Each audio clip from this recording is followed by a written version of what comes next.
ঝিনাইদহে প্রবাসীর স্ত্রীকে গলা কেটে প্রাণনাশ, আটক ২।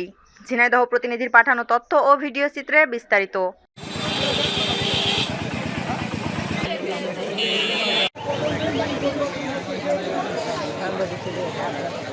ঝিনাইদহ সদরে এক প্রবাসীর স্ত্রীকে গলা কেটে প্রাণনাশ করা হয়েছে। আহত হয়েছে আরও এক নারী।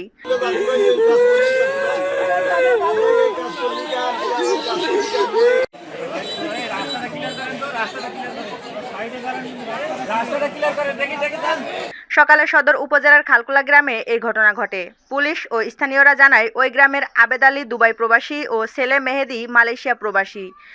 গ্রামের বাড়িতে আবেদ আলীর স্ত্রী ফাতেমা খাতুন ও ছেলে বউ বিথি খাতুন থাকতেন। রাতে দুর্বৃত্তরা বাড়ির ব্যালকনির ইট ভেঙে ঘরে প্রবেশ করে দুইজনকেই গলা কেটে মৃত ভেবে বাসার নগদ টাকা নিয়ে পালিয়ে যায়।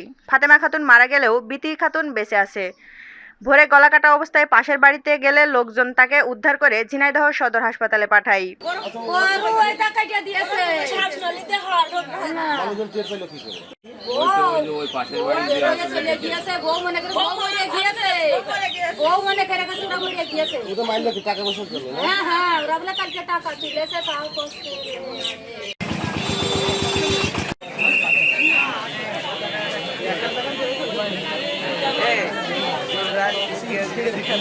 খবর পেয়ে পুলিশ ঘটনাস্থলে এসে ফাতেমার লাশ দেখতে পায়।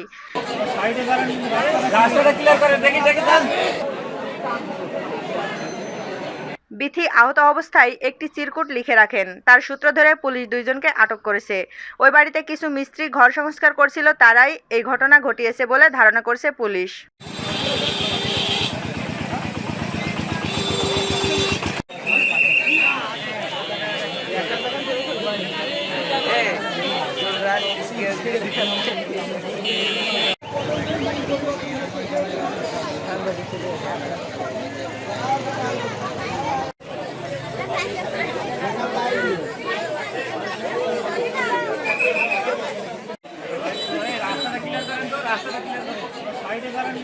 রাস্তাটা ক্লিয়ার করে দেখি যান।